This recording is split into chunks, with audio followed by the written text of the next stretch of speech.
3장 1절부터 13절까지.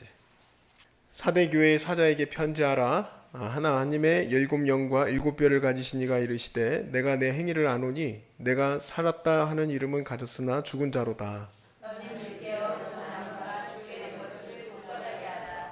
하나님 앞에 내 행위의 온전한 것을 찾지 못하였노니 그러므로 내가 어떻게 받았으며 어떻게 들었는지 생각하고 지켜 회개하라.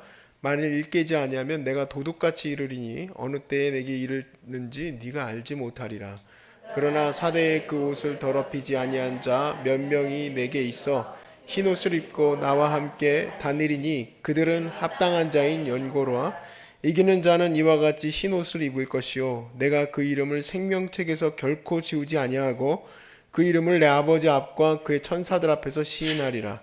귀 있는 자는 성령이 교회들에게 하시는 말씀을 들을지어다. 빌라델비아 교회의 사자에게 편지하라. 거룩하고 진실하사 다윗의 열쇠를 가지신 이 곧 열면 닫을 사람이 없고 닫으면 열 사람이 없는 그가 이르시되 볼지어다 내가 네 앞에 열린 문을 두었으되 능히 닫을 사람이 없으리라. 내가 네 행위를 아노니 네가 작은 능력을 가지고서도 내 말을 지키며 내 이름을 배반하지 아니하였도다. 보라, 사단의 회당 곧 자칭 유대인이라 하나 그렇지 아니하고 거짓말하는 자들 중에서 며칠 내게 주어 그들로 와서 내 발 앞에 절하고 내가 너를 사랑하는 줄을 알게 하리라.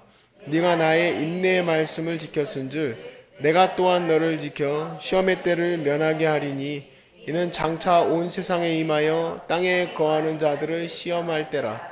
내가 속히 오리니 네가 가진 것을 굳게 잡아 아무도 내 면류관을 빼앗지 못하게 하라.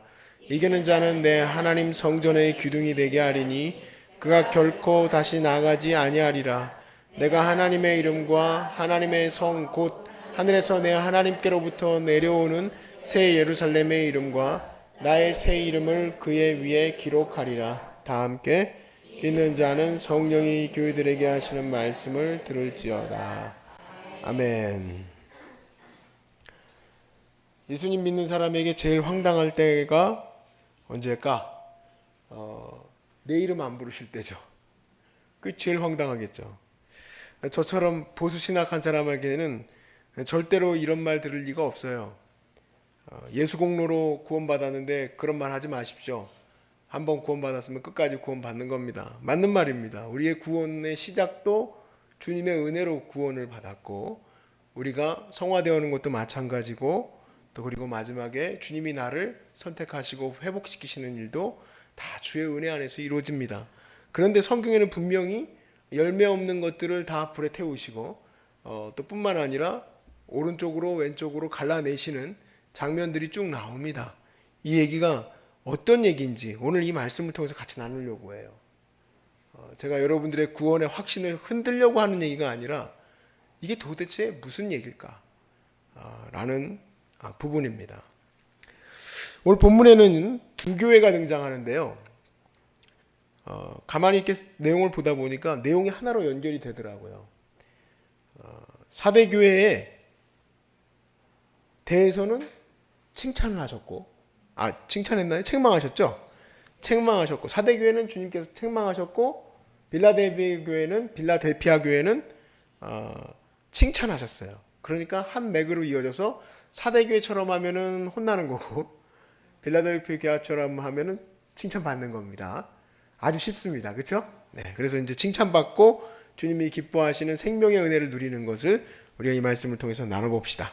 자, 사대교회의 내용을 보겠습니다. 1절에 보니까 사대교회의 사자에게 편지하라. 하나님의 7영과 7뼈를 가지신 이가 이르시되 내가 내 행위를, 여기 이제 중요한 게 7영과 7뼈를 가지신 이가 뭡니까? 하나님의 거룩한 능력의 종과 또 천사를 보내시는 능력을 가지신 분이라고 얘기하는 거죠. 내가 네 행위를 아노니 네가 살았다는 이름을 가졌다. 사대라는 이름은 살았다는 이름인데 가졌으나 죽은 자로다 그랬습니다. 죽은 자로다. 자, 사대교회가요 다른 사람들에게, 다른 교회들에게 영적으로 굉장히 존경받을 만한 교회였은 것으로,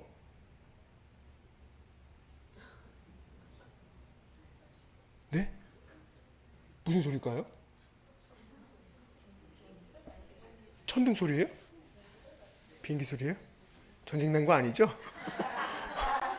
야, 요한계시록 하고 있는데 전쟁 나면은 얼마나 무섭겠습니까, 여러분? 오, 깜짝 놀랐어요? 네. 자, 그렇게 이제 그 명성이 자자한 교회예요. 살아있고 활력 있는 교회로 명성이 자자한 교회인데 주님 보실 때는 죽은 교회예요. 그러니까 막 벅적벅적 된다고 무조건 살아있는 교회가 아니구나. 살아있다는 말은 무엇일까? 생명을 낳는 게 살아있는 거죠. 생명을 낳는 교회가 아니니까 사대 교회는 죽은 교회예요. 교회에서 생명력을 잃어버렸다. 왜 그랬을까? 이 니골라당이 뭡니까? 그 우상숭배에 빠지게 하여서 사람들이 마음에 안심하고 죄를 짓도록 만들어 놓은 유혹에 빠지는 거예요. 이거는 하나님 제일 싫어하시죠? 니골라당이 빠진 거에 대해서 엄청 싫어하셨어요. 근데 예수님께서 아예 적극적으로 이렇게 하는 게 아닌데, 타협하고 막 이런 거는 아닌데 아무것도 안 해. 이해가 가세요? 복음을 안 전해. 자기 믿음을 표현을 안 하고 이렇게 쓱 쓰면서 살고 우상 숭배는 안 하는데 믿는 자인지 알지를 못해. 깜짝 놀라. 너가 믿는 자였니? 하고 하는 사람들이 사대교회예요. 여러분, 이 교회는 죽은 교회입니까? 산 교회입니까? 죽은 교회예요. 근데 이런 비적극적 태도이지만 니골레당에게 빠져가지고 유혹에 빠지는 것만큼이나 주님이 싫어하세요. 자, 3절에 보니까 그러므로 어떻게 하라고 하느냐? 네가 어떻게 받았으면, 네가 구원을 어떻게 받았는지 다시 생각해봐라. 어떻게 받았으면 어떻게 들었는지 생각하고 지켜 회개해라. 네가 받은 것이 그냥 받아진 게 아니지 않느냐. 정말 열심히 누군가가 와서 전해주기로 했었고, 저 같은 경우에도 믿음 없는 저를 위해서 어머니가 얼마나 기도를 많이 했는지 몰라요. 눈물로 기도했어요. 생명을 낳는다는 건 이렇게 어려운 일이죠. 한 생명을 구원하기 위하여 그렇게 어려운 핍박과 또 어려움을 당하고 괴로움을 당할 수도 있는 거죠. 그래서 구원받는 그 교회의 성도들은 핍박이 없다는 게 이상한 거예요. 고난이 없는 건 이상한 거예요. 세상에서 공중권세자분들과 내가 정말 하나님의 거룩한 공의를 지켜나가는데 어떻게 핍박이 없겠습니까? 또 뿐만 아니라 내가 복음을 전하는데 어떻게 핍박이 없겠어요? 꼭 적극적으로 뭐 사형리를 들고 복음을 전하지는 않더라도 내가 예수 그리스도의 제자로서 나는 예수 믿는 사람입니다. 기독교인입니다. 여러분, 왜 안 드러냅니까? 안 드러내는 이유는 불편하니까. 기독교인이라고 얘기하면 화 못 내니까. 화내야 되는데 화를 못 내잖아요, 여러분. 슈퍼마켓 가가지고 아 이거 왜 이래요 하고 얘기할 수 있잖아요, 여러분. 근데 교회 다니는 권사님이야. 할 수 있어요? 못해요. 화 못 내. 선물 하나 더 주고 와야지. 청평 슈퍼마켓 가면 저 목사인지 다 알아요. 화나고 싶어도 화를 못 내겠어.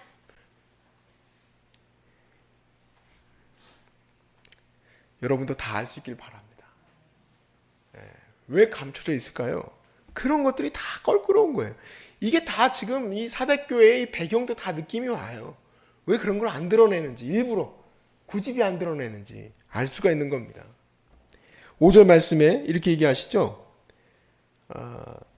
이기는 자는 이와 같이 흰 옷을 입을 것이요 내가 그 이름을 생명책에서 결코 지우지 아니하고 그 이름을 내 아버지 앞과 그의 천사들 앞에서 시인하리라 그랬습니다. 주님이 우리에게 뭐라고 말씀하셨죠? 나를 시인하면 나도 아버지 앞에서 너를 시인하고 너희가 나를 부인하면 나도 아버지 앞에서 부인하리라. 그러니까 내가 예수 믿는 사람이라면 예수를 주로 내가 시인하는 이 입술의 고백을 주셨다면 나는 당연히 주님의 거룩한 복음의 은혜들을 전하고 살아야 되겠죠. 그것이 어렵고 힘겨워도. 그러면 주님이 나를 보시면서 이럴 것 같아요. 이렇게 제 눈을 보면서 눈이 마주칠 것 같아. 이성일 하고 부를 것 같아. 얼마나 좋을까? 얼마나 좋을까? 이성일 하고 부르면. 근데 이상하다. 이게 분명히 그렇게 어떻게 부를지는 모르겠어요. 이성일 다음에 이상일, 이승일 뭐 이렇게 넘어갈지 모르겠는데 내 이름이 안 나와. 그거 어떻게 해야 돼 그거? 내가 내 자신을 알겠죠. 그땐 다 알겠죠. 여러분, 이 흰옷은 아무나 입는 옷이 아닙니다. 왜냐하면 이 흰옷은 그리스도의 보혈로 씻겨진 옷이기 때문에 그래요. 보혈로 씻겨진 옷. 그 옷을 다 입기를 바랍니다. 귀한 세마포 다 입고 주님 만날 수 있기를 바라요. 다니엘서 12장 한번 가보시겠어요? 다니엘서 12장. 여러분 계시록은 다니엘과 같이 많이 물려 있습니다. 그거를 염두하시고 저랑 따라오시면 돼요. 다니엘서 12장 1절부터의 말씀입니다. 그때 내 민족을 호위하는 큰 군주 미가엘이 일어날 것이요 또 환란이 있으니 이는 개국 이래로 그때까지 없던 환란이 일 것이며 그때의 내 백성 중 책에 기록된 모든 자가 구원을 받을 것이라. 땅의 티끌 가운데서 자는 자 중에서 많은 사람이 깨어나 영생을 받는 자도 있겠고 수치를 당하여서 영원히 부끄러움을 당할 자도 있을 것이며 지혜 있는 자는 궁창의 빛과 같이 빛날 것이요 많은 사람을 옳은 대로 돌아가게 한 자는 별과 같이 영원토록 빛나리라. 별과 같이 영원토록 빛나리라. 아멘. 어떤 사람은 별과 같이 영원토록 빛나고 어떤 사람은 영원토록 부끄러움을 당하며 사는 거예요. 와, 그 부끄러운 가운데 있는 사람이 목사 이성일이야. 얼마나 창피할까. 그거는 진짜 부끄러운 일이에요. 빌라델피아 교회에 보낸 편지에서 예수님이 이렇게 소개합니다. 7절 말씀에 보니까 빌라델피아 교회의 사자에게 편지하라. 거룩하고 진실하서 다윗의 열쇠를 가지시니 곧 열면 닫을 사람이 없고 닫으면 열 사람이 없는 그가 이르시되. 즉 구원의 문이 열리는 것은 오직 주님밖에 없다는 얘기예요. 주님이 문을 열어야지 들어오는 거고 주님이 문을 닫으면 아무도 못 들어와요. 들어오려고 기어 들어오려고 해도 못 들어온다 이거예요. 근데 그것을 알게 하시기 위해서 구원의 문을 열고 닫는 것은 주님에게 있다는 것을 알게 하기 위해서 지금 빌라델비아 교회에게 한 사인을 보내주시겠다고 했어요. 8절에서 9절 말씀입니다. 볼지어다 내가 내 앞에 열린 문을 두었다 그래요. 그러니까 구원의 문이 열렸죠. 빌라델비아 교회에게 능히 닫을 사람이 없으리라. 내가 내 행위를 아노니 네가 작은 능력을 가지고 내 말을 지키며 내 이름을 배반하지 아니하였도다. 보라 사탄의 회당 곧 자칭 유대인이라 하나 그렇지 아니하고 거짓말하는 자들 중에서 며칠 내게 주어 그들로 와서 내 발 앞에 절하게 하고 내가 너를 사랑하는 줄을 알게 하리라. 자, 이때 당시에는 지금 이제 황제에게 고발하고 할 때 기독교인들을 고발할 때 거짓말도 보태서 넣었죠. 유대인들이 우리하고 다릅니다라는 얘기를 할 때 그냥 별로 차이가 없는 것을 설명하기도 어렵고 하니까 막 뭐 인육을 먹네. 왜냐면 성찬하는 게 무슨 이건 주님의 살이요 내 피요 이러니까 이런 식으로 막 고발했던 그 편지들이 있어요. 그 지금도 있습니다. 그게 갖고 있다는 게 아니라 이제 그 자료가 있어요. 그러니까 그런 식으로 거짓말하는 그들은 자칭 유대인이라 하지만 유대인이 아니라는 얘기죠. 그거는 사단의 자식들이죠. 그런데 주님이 이렇게 얘기해요. 그렇게 거짓말했던 자들이 너희들 무릎 앞에 와서 엎드리게 될 거다. 그러니까 나를 괴롭히던 그들이요. 예수 믿으려고 와가지고 나 좀 예수 믿게 해달라고 구원의 은혜를 입게 해달라고 오게 되겠다는 거예요. 그 사인을 너희가 볼 것이다 그랬습니다. 그러니까 이 얘기는 절대로 구원받을 수 없는 사람들이 구원받은 것을 보고 너희가 힘을 내라는 얘기예요. 앞에 사대교회는 복음을 전하지 않아요. 근데 이 빌라델피아 교회는 작은 능력을 가졌지만 주님 앞에 충성되이 그 사명을 감당했어요. 주님의 이름을 전하는 일을 했더니 너희들이 생각할 때 저 자칭 유대인이라는 자들이 돌아오지 않을 것 같지? 내가 구원의 문을 열었으니 그들이 너희들 앞에 와서 무릎 꿇는 것을 보게 될 것이다. 할렐루야. 와, 얼마나 놀라운 일입니까? 과거에 그 청년들을 데리고 태국에 선교를 갔는데 단기 선교를 갔는데 너무너무 아름다웠어요. 거기 그 태국 청년들이. 근데 그 기타 치는 청년이 정말로 주윤발 같이 생겼어요. 젊은 주윤발. 너무너무 잘생기고 태국 사람들이 그렇게 잘생기지 않았거든요. 오히려 저희들이 빛이 났어요. 왜냐면 얼굴이 하얘니까. 근데 이분은 얼굴도 하얗고 얼굴도 너무 잘생기고 키도 크고 야, 하나님이 이 태국 교회 보내신 아름다운 청년이구나 이 생각을 했는데 알고 보니까 태국 총리 아들이에요. 근데 태국 총리 아들이 맨날 마약만 하고 그랬었었는데 예수님 만나고 마약을 다 끊고 주님을 이제 그 예수전도단이거든요. 거기에서 찬양하는 찬양 리더가 돼가지고 사람들과 함께 찬양하는데 제가 그걸 보고 충격 먹었어요. 근데 그 친구는 물론 얼굴도 너무너무 잘생겼는데 총리 아들이 거기 있다는 것만으로도 은혜가 돼. 저 사람은 전도를 받을 수가 없는 사람인데 전도 받아서 와 있으니까. 구원의 문은 누구에게 있겠습니까? 예수님에게 있어요. 예수님께서 원하실 때 문을 여시고 들어오게 할 자들을 들어오게 하십니다. 그러니까 나는 속상해할 필요가 없어요. 내가 할 일은 주님을 시인하는 일이에요. 내가 이 말씀 보면서 얼마나 위로가 됐는지 몰라요. 저희 아버님 사역하시던 교회가 지금도 지하의 교회에 있어요. 지금은 어떤지는 몰라요. 제가 찾아가 보지도 않고 하니까. 제가 있을 때 교회가 그렇게 조그맣고 정말 성도들도 늘지도 않고 항상 어려웠던 교회지만 저는요 정말 제가 여기 적으면서도 그런 생각을 해봤어요. 내가 과연 매주마다 전도를 안 나갔던 때가 혹시 있었나? 없었던 것 같아요. 항상 제가 할 수 있는 한 중학교 앞에 나가가지고 전도하고, 왜냐면 중고등부 전도사였으니까, 고등부 전도사였으니까 전도하러 나가고, 우리 아버지 어머니도 항상 독거노인들 돕는 일하고 뭐 봉사로라도.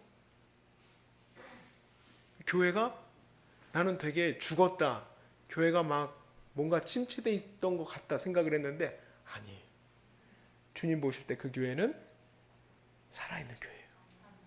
작은 능력을 가지고 주의 은혜의 길을 갔던 거예요. 근데 명성이 대단하고 큰 교회일지라도 주의 복음을 가리고 있으면 그 교회는 죽은 교회죠. 여러분들은 주님의 거룩한 교회들의 생명력을 불어넣어야 될 줄로 믿습니다. 왜냐하면요, 이 말씀들에서 보시면, 제가 요거는 여기다 쓰진 않았는데 이 말씀을 전하면서 어느 시간에 생각이 났어요. 어디 있더라? 이 말씀들에서 보면은 사대교회도 그렇고 복음을 잘 전하지 않았잖아요. 근데 그 가운데서 몇몇 아주 적은 인원은 그 일을 감당했어요. 그들에게 흰옷을 입히신 거. 그러니까 다 안 해도 나는 주님의 일을 감당하면 주님이 나를 기억하세요. 다 주의 거룩한 길을 가지 않을지라도 내가 주의 길을 가고 있으면 되는 거예요. 그게 하나님이 다 케이스 바이 케이스로 하나님께서 복의 은혜를 더하십니다. 그러니까 여러분이 어디서 섬기시든 어느 교회에 있든 어느 나라에서 주님의 거룩한 일을 감당하시든 살아있는 교회로 생명력이 넘치게 하는 저와 여러분 되시길 바랍니다. 네, 그래야 하면 주님이 시인하신다 그랬어요. 마태복음 말씀에 너희가 나를 시인하면 나도 아버지 앞에서 시인하고 너희가 나를 부인하면 나도 너희를 부인하리라. 내가 주님을 시인하는 것도 주님의 은혜로 감당하는 거겠죠. 그러니까 구원의 은혜는 오직 하나님 예수 그리스도에게서만 나오지만 내 삶이 진짜 주님 앞에 서 있는지 안 서 있는지는 내 삶을 통해서 나타나겠죠. 여러분, 그러므로 살아있는 교회가 되시길 바랍니다. 아멘.